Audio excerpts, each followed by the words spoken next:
So hello everyone, welcome to my channel study with Shiv. So guys, जैसा कि आज जो है आपका रेलवे एनटीपीसी का 7 अगस्त का थर्ड शिफ्ट का एग्ज़ाम हो गया है दोस्तों, जिनका जो है मैं आपको बिल्कुल 100% एक्यूरेट आंसर के साथ इस वीडियो में बताऊंगा। तो देख लेते हैं कि किस प्रकार की जो है आज आपके 7 अगस्त में फर्स्ट शिफ्ट के एग्ज़ाम में जो है थर्ड शिफ्ट में जो प्रश्न है पूछे गए हैं। उससे पहले एक बात और दोस्तों की, जिन्होंने भी अगर चैनल को सब्सक्राइब नहीं किया है तो रेलवे एनटीपीसी एग्ज़ाम से रिलेटेड पल पल की अपडेट के लिए जो है चैनल को सब्सक्राइब जरूर कर दीजिएगा। ठीक है, बगल में ही आपको एक बेल आइकॉन यानी घंटे का निशान भी दिख रहा होगा, तो आप उसे भी जो है ज़रूर प्रेस कर दीजिएगा। तो चलिए वीडियो को स्टार्ट करते हैं। तो आपका पहला क्वेश्चन है आपका, वोडाफोन कंपनी भारत में किस वर्ष आया? ठीक है, तो वोडाफोन जो है पहली बार कब आया था भारत में? 2007 में। और ये कब आया और किसके कारण क्यों आया? ठीक है, तो कंपनी ने हचिसन एसआर, ठीक है, यहाँ अंग्रेजी नेम देख लीजिए, हचिसन एसआर जो कंपनी था उसमें बहुमत हिस्सेदारी हासिल करने के बाद भारतीय बाजार में ये प्रवेश किया था। ठीक है, तो चलिए अब नेक्स्ट क्वेश्चन पे चलते हैं। Second number question, where is the headquarter of north western railway located? उत्तर पश्चिम रेलवे का मुख्यालय कहाँ स्थित है? तो उत्तर पश्चिम रेलवे का मुख्यालय जयपुर में स्थित है। ईस्टर्न रेलवे का कहाँ स्थल है, कहाँ स्थापित है? कोलकाता में है। ठीक है, सीआर का कहाँ है? मुंबई में है। ठीक है, ईआर हो गया, सीआर हो गया। ठीक है, फिर एसीआर कहाँ है? रांची में है। ठीक है, फिर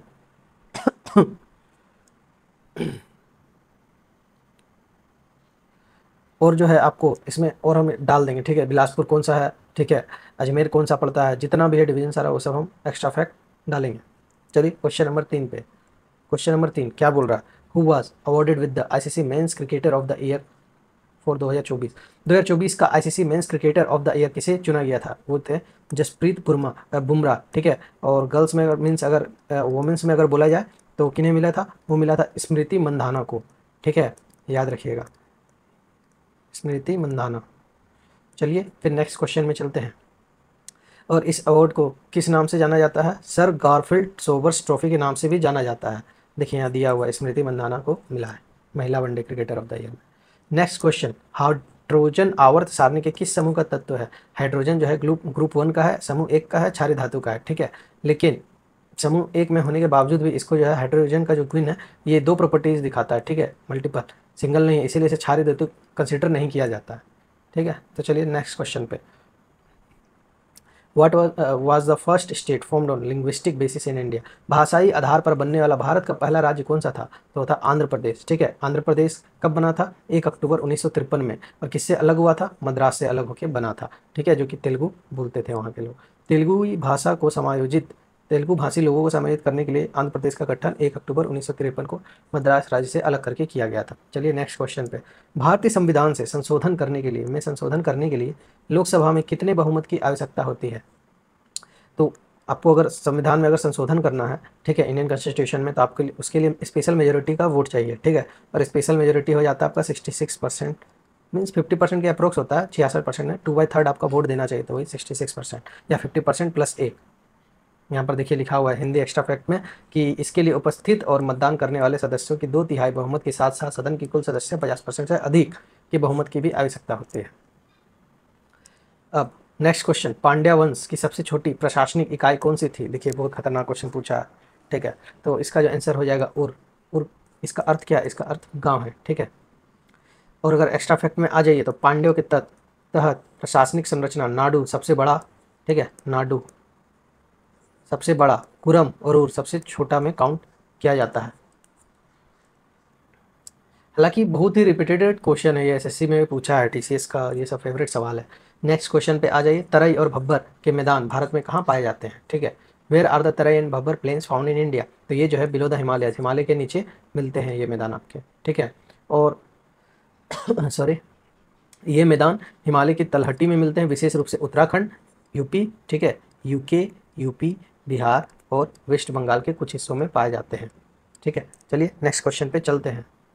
क्वेश्चन नंबर 9। ठीक है, 11वीं से 18वीं शताब्दी के मध्यकालीन भारत में किस विषय पर सबसे अधिक जोर दिया गया था? तो भक्ति पे ज़्यादा जोर दिया गया था। ठीक है, भक्ति सूफी मूवमेंट हुआ था ना उस टाइम, उसी के ऊपर बोल रहा है। ठीक है, इस काल में भक्ति और सूफी आंदोलन बहुत प्रभावशाली थे, जिन्होंने समाज के धार्मिक सामाजिक जीवन में महत्वपूर्ण भूमिका निभाई थी। चलिए आगे बढ़ते हैं अगला क्वेश्चन पे। नेक्स्ट क्वेश्चन जो है, किसी फाइल या फोल्डर को कंप्यूटर से स्थायी रूप से हटाने की शॉर्टकट कुंजी क्या होती है? तो उसे शिफ्ट प्लस डिलीट, ठीक है, शिफ्ट प्लस डिलीट। और अगर एक्स्ट्रा फैक्ट में आइएगा, ठीक है, केवल डिलीट कुंजी दबाने से जो फाइल है रिसाइकल बिन में जाता है, लेकिन जब आप शिफ्ट के साथ प्रेस करिएगा डिलीट, तो आपका रिसाइकल बिन नहीं, वो direct and automatically means permanently delete हो जाएगा, ठीक है। चलिए आगे चलते हैं। नेक्स्ट क्वेश्चन जो है, ताल कटोरा गोल चक्कर का निर्माण कहाँ किया जा रहा है? ताल कटोरा गोल चक्कर, तो इसका जो निर्माण है न्यू दिल्ली में किया जा रहा है। क्वेश्चन नंबर 12, कंप्यूटर में कंट्रोल प्लस टैब शॉर्टकट कुंजी का प्रयोग किसके लिए किया जाता है? सुबह भी एक क्वेश्चन पूछा था, ठीक है, वो पेस्ट से था, कंट्रोल प्लस वी से था, ठीक है, या कंट्रोल प्लस एस से क्वेश्चन था, तो अभी कंट्रोल प्लस टैब से पूछा है। हिंदी आंसर, इसका जो आंसर हो जाए, किसी सॉफ्टवेयर या वेब ब्राउजर में खुले टैब के नीचे स्विच करने के लिए, ठीक है। मान लीजिए आप कोई टैब है, खोले हैं, ठीक है, कंट्रोल प्लस टैब करिएगा, आप नीचे चले जाइए। मान लीजिए आप यहाँ, आपको यहाँ जाना, टैब दबाते जाए नीचे, यहाँ पर आप पहुँच जाइएगा। Which of the following is not a property of N acid? अम्ल की कौन सी एक विशेषता नहीं है? अगर जब उसमें OH माइनस आयन होगा वो तो तब बेस में काउंट होगा, आपका क्षारीय में काउंट होगा, तो ये ऑप्शन बेस पे इसको हटाया गया है, ठीक है। अम्ल का पीएच मान कितना होता है? अम्ल का पीएच मान 7 से कम होता है ना एसिड का, ठीक है, और बेस का 7 से ज़्यादा होता है। ब्लड का 7.4, नींबू का रस का 2.3। कॉफ़ी बेस है कि एसिड है? तो कॉफ़ी जो है आपका बेस है। मिल्क ऑफ मैग्नीशिया क्या है? मिल्क ऑफ मैग्नीशिया एक माइल्ड बेस है, ठीक है, माइल्ड बेस है, तो इससे भी क्वेश्चन पूछ सकता है। एक्स्ट्रा फैक्ट देखिए, हाइड्रोक्साइड आयनों की उपस्थिति एक क्षार का गुण है, अम्ल का नहीं। अम्ल जल घोल में हाइड्रोजन H+ आयन छोड़ता है और वो जो है OH- आयन छोड़ता है, क्षारी। पृथ्वी का वह क्षेत्र जहाँ सूर्य की सीधी किरणें पड़ती है उसे क्या कहा जाता है? उसे हम लोग ट्रॉपिकल जोन कहते हैं इंग्लिश में, और हिंदी में उष्णकटिबंधीय क्षेत्र, ठीक है। ट्रॉपिकल जोन इन हिंदी उष्णकटिबंधीय क्षेत्र, ठीक है। चलिए आगे चलते हैं और इसका एक्स्ट्रा फैक्ट देख लीजिए क्या बोल रहा है। इसमें यही बोल रहा है, ये जो क्षेत्र है भूमध्य रेखा के चारों ओर स्थित, जहाँ वर्ष के अधिकांश समय सूर्य की किरणें सीधी पड़ती हैं, उन्हें ट्रॉपिकल जोन बोला जाता है। एक होता है टॉरिड जोन, ठीक है, एक होता है फ्रिजिड जोन। फ्रिजिड जोन देखिए हम बता दे रहे हैं, अगर ये पूछा तो वही पूछ सकता है। फ्रिजिड में आपका जहाँ पर हमेशा बर्फ ही रहता है, ठीक है। टॉरिड जहाँ ओवरऑल सब पड़ता है, ठीक है, उसे टॉरिड जोन बोला जाता है। यहाँ बर्फ, तो यहाँ सारा मौसम का आप आनंद ले सकते हैं, summer, winter, rainy season, autumn, जितना भी आपका है सारा क्लाइमेट यहाँ सारा मिलता है। क्वेश्चन नंबर 15, न्यायमूर्ति बेला त्रिवेदी ने किस विषय पर एक आदेश जारी किया था? भाई साहब क्वेश्चन का लेवल तो है जीके क्वेश्चन का, थर्ड शिफ्ट में हार्ड किया है। पोक्सो एक्ट, ठीक है, protection of children from sexual offence act, ठीक है। न्यायमूर्ति त्रिवेदी ने स्पष्ट किया कि पोक्सो अधिनियम के तहत यौन उत्पीड़न के लिए त्वचा का संपर्क करना आवश्यक नहीं है, यौन इरादा ही मुख्य तत्व है, ठीक है। पोक्सो अधिनियम कब लागू हुआ था? ये 2012 में लागू हुआ था, और पोक्सो का फुल फॉर्म क्या है? Protection of child from sexual offence act. Next question, which north eastern states are connected by NH6 in present day India? अभी के समय में, वर्तमान में NH6 में पूर्वोत्तर भारत के किन किन राज्यों को जोड़ता है NH6? तो MAMT, ठीक है, AMMT भी आप बोल सकते हैं, असम, मेघालय, मिजोरम, त्रिपुरा, ठीक है। और एक क्वेश्चन, इसका आंसर कमेंट में बताइए, ठीक है। जो विधान परिषद क्या बोलता है, बाइकैमरल लेजिस्लेचर जो है, ठीक है, द्विसदनीय जो है, टोटल नंबर ऑफ 6 स्टेट में है टोटल भारत में, उसका नाम बताइए। आपको हिंट दे रहे हैं, KUMBAT, चाहे कबूतम ले लीजिए, ठीक है, चाहे जो लीजिए, कबूतम नहीं, कुम्बट से ही याद करिए, ठीक है, ये 6 है, ये कन्फ्यूज़ हो जाइएगा, साथ में कौन नहीं है। एक्स्ट्रा फैक्ट, परीक्षा के विकल्पों में मेघालय और असम भी शामिल थे, जो मिलकर मार्ग का एक हिस्सा बनाते हैं। नेक्स्ट क्वेश्चन, सूर्य घर बिजली योजना में सबसे अधिक इंस्टॉलेशन किस राज्य में किया गया? तो वो जो है गुजरात में किया गया है, PM मोदी के शहर में। नेक्स्ट क्वेश्चन, नारायण गुरु किस राज्य से संबंधित है? नारायण गुरु केरल से संबंधित है। वो क्या थे? वो केरल के एक महान संत थे, समाज सुधारक थे, दार्शनिक थे, जिन्होंने पिछड़े वर्ग के उत्थान के लिए काम किया, ठीक है। नेक्स्ट क्वेश्चन, 13 और 14 मार्च को कौन सा प्रमुख पर्व मनाया जाता? तो मेनली होली ही रहता है उस टाइम में, ठीक है। और एक इनका त्यौहार है, ये एक लोकप्रिय हिंदू का त्यौहार है जो आमतौर पर मार्च में पड़ता है हमेशा। नेक्स्ट क्वेश्चन, समुद्र की गहराई मापने के लिए किस उपकरण का उपयोग किया जाता है? ये बेसिक क्वेश्चन पूछा है, ये sonar, sound navigation and ranging system, ठीक है। एक्स्ट्रा फैक्ट अगर पूछ ले, ठीक है, जान लीजिए, आपके लिए काम का है। सोनार का उपयोग पानी के नीचे वस्तुओं को पता लगाने और दूरी मापने के लिए ध्वनि तरंग का उपयोग करता है। इस उद्देश्य के लिए उपयोग किया जाने वाला एक अन्य उपकरण है जिसे फेदोमीटर बोलते हैं, fathometer.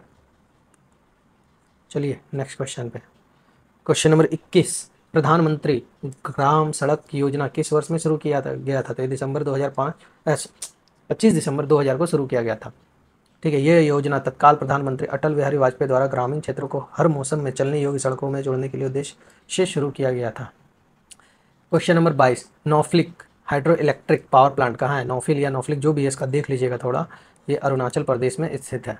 Next question, which state became the first in India to achieve 100% literacy rate in 2025? तो ये जो है केरला को सरपास करके मिजोरम बन गया। केरला का 90% कुछ था, 91 पॉइंट कुछ, ठीक है, उसे सरपास करके मिजोरम आगे हो गया है। What is the meaning of disinvestment? विनिवेश का अर्थ क्या होता है? सरकार द्वारा, इसका आंसर ये होगा, ठीक है, क्या होता है? ऑप्शन दे दिया होगा, पूछा विनिवेश क्या होता है, 4 ऑप्शन दे दिया, तो आप कैसे छाटिएगा? ऐसे छाटिएगा, ठीक है। अगर आपको पता रहेगा तो विनिवेश का मतलब क्या होता है? सरकार द्वारा किसी सार्वजनिक क्षेत्र की कंपनी में अपनी हिस्सेदारी को बेच देने को हम लोग डिस इन्वेस्टमेंट बोलते हैं, ठीक है। विनिवेश का उद्देश्य जो है राजस्व उत्पन्न करना होता है, सरकार का वित्तीय बोझ कम करना होता है और निजी क्षेत्र की भागीदारी को प्रोत्साहित करना होता है। नेक्स्ट क्वेश्चन, 2024 में दिव्यांगजनों के लिए अपनी आजीविका परियोजना के लिए सामाजिक न्याय एवं अधिकारिता मंत्रालय द्वारा किस कंपनी को राष्ट्रीय पुरस्कार मिला है? तो जो है जोमेटो है को मिला है, ठीक है। कौन कौन जोमेटो करके खाना मंगाता है बताइए। Next question, under which authority do civil courts and subordinate courts come? ठीक है, तो ये किसके अधीन आते हैं? ये जो दोनों कोर्ट हैं, सिविल कोर्ट, अधीनस्थ कोर्ट, ये किनके अधीन होते थे? ये high court of the state, जिस राज्य के ये होंगे, ठीक है, उनके हाई कोर्ट के अधीन आएंगे, ठीक है। और जो है एक्स्ट्रा फैक्ट में देखिए क्या लिखा है, भारतीय संविधान के अनुच्छेद 235 के अनुसार सिविल और अन्य अधीनस्थ न्यायालयों के नियंत्रण और पर्यवेक्षण संबंधित राज्य, ठीक है, के उच्च न्यायालय के अधीन होता है। तो इसको रख सकते हैं। अगर आर्टिकल 235 पूछा है तो 224 में क्या है बताइए, आर्टिकल 32 में क्या है बताइए। 42nd अमेंडमेंट एक्ट कब आया था? 42वां संविधान संशोधन, सुबह क्वेश्चन पूछा है इससे रिलेटेड, ठीक है। चलिए नेक्स्ट पे चलते हैं। हिंदी में एआई ड्राइव एंड माइनिंग नीलामी का सबसे पहला किस राज्य में शुरू किया गया था? भारत में एआई ड्राइव एंड माइनिंग नीलामी का सबसे पहला किस राज्य में शुरू किया गया था? तो जो है गोवा में शुरू किया गया था। चलिए नेक्स्ट क्वेश्चन पे, क्वेश्चन नंबर 28, 2015 में हिमाचल प्रदेश के किस पारंपरिक नृत्य को सबसे अधिक लोगों के द्वारा एक साथ प्रदर्शन करने के साथ गिनीज वर्ल्ड रिकॉर्ड में शामिल किया गया है? तो उस डांस का नाम क्या है? नाटी डांस, ठीक है। वो जागो पूछा था सुबह, जागो झागरो, ठीक है। चलिए मटका डांस किस स्टेट का है बताइए, आपके लिए क्वेश्चन, ठीक है। भरतनाट्यम कौन सा स्टेट का है बताइए, पूछ सकता है, ठीक है। सत्रिया जो शुरू किए थे कौन सा स्टेट का है बताइए, ठीक है। और भूपेन हजारिका किससे रिलेटेड है वो भी बताइए। जाकिर हुसैन किस घराना से बिलोंग करते हैं? देखिए अगर ये सब चीज़ कुछ कुछ है दिमाग में, मैं भी पूछ सकता है रेलवे, ठीक है, पूछेगा। डांस से पूछ रहा है, क्लासिकल डांस है। और total number of classical dance कितना है हम लोग का, भारत का क्लासिकल डांस कितना है टोटल, ये भी बताइए, देखते हैं कितना आपको आता है। Next question, question number 29, Bharat का नया वित्त सचिव किसे नियुक्त किया गया है? तो उसे डॉक्टर अजय सेठ को नियुक्त किया गया है। क्वेश्चन नंबर 30, भूटान भूटान 4 भागों में विभाजित है, तो निम्नलिखित में से कौन सा भाग जो है भूटान का नहीं है? देखिए क्वेश्चन में साफ बोल दिया भूटान 4 भाग में है, आपको एक ऑप्शन से एलिमिनेट करना है कि भूटान का जो है वो भाग नहीं है। तो उत्तरी भाग जो है भूटान को पारंपरिक रूप से 3 मुख्य क्षेत्रों में विभाजित किया गया है, पश्चिमी, मध्य, पूर्वी, ठीक है, पश्चिमी, मध्य दक्षिणी और मध्य दक्षिणी, पूर्व दक्षिणी, ठीक है। उत्तरी भाग को नहीं किया गया, ठीक है। नेक्स्ट क्वेश्चन नंबर 31, ठीक है। तो क्वेश्चन बोल रहा है राज्य मंत्री, उप राज्य मंत्री और कैबिनेट मंत्री को उनके अधिकार के अनुसार बढ़ते हुए क्रम में व्यवस्थित करिए। तो पहले क्या आएगा? पहले डेप्यूटी मिनिस्टर, फिर मिनिस्टर ऑफ स्टेट, फिर कैबिनेट मंत्री, ठीक है। उप राज्य मंत्री हिंदी में देखिए, फिर राज्य का मंत्री, फिर आएगा सेंट्रल का कैबिनेट पे जो बैठा हुआ। एक्स्ट्रा फैक्ट में आ जाइए तो उप राज्य मंत्री सबसे कनिष्ठ मीन सबसे छोटा, ठीक है, जबकि कैबिनेट मंत्री सबसे वरिष्ठ मीन सबसे बड़ा और पावरफुल। इसका पावर ज़्यादा होगा वरिष्ठ का कि उप राज्य मंत्री का, तो इसका ज़्यादा होगा पावर, ठीक है।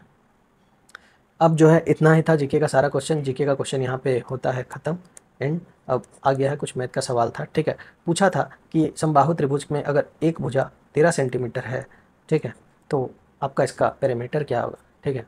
तो पेरीमीटर क्या होता है? इक्विलेटरल ट्रायंगल का 3a होता है ना, 3 × 13 कर दीजिएगा। अगर इसका बोलता है आपको क्या कि एरिया निकालिए, तो इक्विलेटरल ट्रायंगल का एरिया क्या होता है? √3/4 a², ठीक है। √3/4 13 × 13 कर देते हैं, ठीक है। नेक्स्ट क्वेश्चन जो दिया एवरेज से दिया है, ठीक है। Find the average of first 170 even number. 170 सम संख्याओं का औसत क्या होगा? तो इसका जो आपका आंसर हो जाएगा, ओड अगर रहा तो n+1 लगेगा, ठीक है। बस बात खत्म। नेक्स्ट क्वेश्चन पे आ जाइए। एक क्वेश्चन दिया था कि एक बड़ा सर्कल जो है एक रेक्टेंगल में इंस्क्राइब्ड है, ठीक है। चलिए बनाने की कोशिश करते हैं। रेक्टेंगल का जो साइड है 63 है, सॉरी 226 है और 126 है। तो find the circumference of the triangle, ठीक है। सर्कमफेरेंस क्या हो जाएगा? The diameter of the triangle largest, क्या दिया है आंसर में? सबसे बड़ी अंतर्निहित वृत्त का व्यास आयत की छोटी भुजा के बराबर होता है, ठीक है। तो 126 इंटू सर्कमफेरेंस क्या होता है? 2 पाई इंटू टी होगा। ये फॉर्मूला हम नया देखें, ठीक है। सर्कमफेरेंस ऐसे वृत्त का क्या होता है? 2 पाई आर, ठीक है। रेडियस तो दिया नहीं है, तो 2r करिएगा तो बराबर डी हो जाएगा, तो इसी से निकल के आया आपका पाई डी। तो डी का वैल्यू 126 है, यहाँ पाई बैठा दीजिए, ठीक है। अब जो सेंटीमीटर में है, मीटर में जो भी है अपना पुट करके आंसर निकाल लीजिए। Next question, question number 35। मान लीजिए एक ट्रेपेजियम है, ठीक है, A B C D, A B C D, ये ट्रेपेजियम है आपका, ठीक है। जहाँ बोल रहा है ए सी बराबर बी डी, ठीक है। मान लेते हैं ए सी बराबर बी डी, ए सी बराबर बी डी, ए सी बी बराबर 18 डिग्री, ए सी बी बराबर 18 डिग्री, और बी ए सी, ठीक है, बी ए सी बराबर 93 डिग्री, ठीक है। अब बोला है फाइंड ए सी डी बोला है फाइंड करना। इसका ऑप्शन वगैरह है नहीं तो बनाएंगे कैसे? ये इनकम्प्लीट है, ठीक है। इसका अगर कंप्लीट क्वेश्चन है आप लोग के पास तो प्लीज़ कमेंट करके बताइएगा, इसको सॉल्व करने का कोशिश करेंगे और सोल्यूशन देंगे नेक्स्ट वीडियो में। चलिए आगे चलते हैं। Question number 36। हाँ, 20,900 को दो भागों में 10%, 9% की साधारण ब्याज दर पर 5 सालों के लिए दिया जाता है। यदि दोनों से 5 साल बाद समान ब्याज प्राप्त होते 10% वाला भाग ज्ञात कीजिए, ठीक है। इसको कैसे निकालिएगा? देखिए यहाँ तो हम सॉल्व करवा दिए हैं, लेकिन फिर भी 20,900 है, ठीक है। एगो 20,900 में x भाग टूटेगा, एगो 20,900 माइनस x हो जाएगा, ठीक है। इसको करके निकालिएगा, ठीक है। एगो सिंपल रेट 10% देता है, एगो 9% देता है। एक पे आपको मिलता है कितना? 10% इंटू 5, और एक पे मिलता है 9 इंटू 5, और दोनों का जो ब्याज दर है बराबर है। एक हो गया 50, एक हो गया 45, ठीक है। एक आएगा 9 का रेशियो में, एक आएगा 10 का रेशियो में, तो 19 बराबर 20,900, ठीक है। आपको क्या बोला है कि 10% वाला भाग कितना है? चलो वो भी निकाल लेंगे, क्या दिक्कत है। एक बार में, ठीक है। ये आ गया आपका 45% वाला, बाकी 20,000 में घटा दिए, 9900 आ गया। क्वेश्चन मैथ में उतना बढ़िया लेवल का नहीं पूछ रहा है, जी पूछ रहा है, ये बना सकते हैं आप आराम से, ठीक है। नेक्स्ट क्वेश्चन क्या बोला है? एक चक्रवृद्धि ब्याज के प्रश्न में दर जो है रेट आपका 20% दिया है, तो दूसरे वर्ष का ब्याज इतना दिया है, तो मूलधन ज्ञात करिए, ठीक है। फॉर्मूला पुट करिएगा, आ जाएगा। अब रात हो रहा, हमको नींद लग रहा, तबीयत ठीक है नहीं, तो चलिए चलते हैं, मिलते हैं आपसे अगले वीडियो में, ठीक है। और उम्मीद करते हैं कि आप चैनल को सब्सक्राइब और लाइक ज़रूर करिएगा, ठीक है। काफ़ी मेहनत लगता है भाई, नया को भी अपॉर्चुनिटी दीजिए, सिर्फ पुराना वाला को दीजिएगा तो हो गया, ठीक है। और टेलीग्राम चैनल को ज्वाइन करिए, ठीक है। रेलवे प्रिपरेशन जंक्शन के नाम से चैनल है, ठीक है। इसको ज्वाइन करिए और चैनल को लाइक और सब्सक्राइब जरूर करिए, ठीक है। तो रखते हैं, टाटा बाय बाय, मिलते हैं कल 8 तारीख का शिफ्ट में का सारा क्वेश्चन के साथ।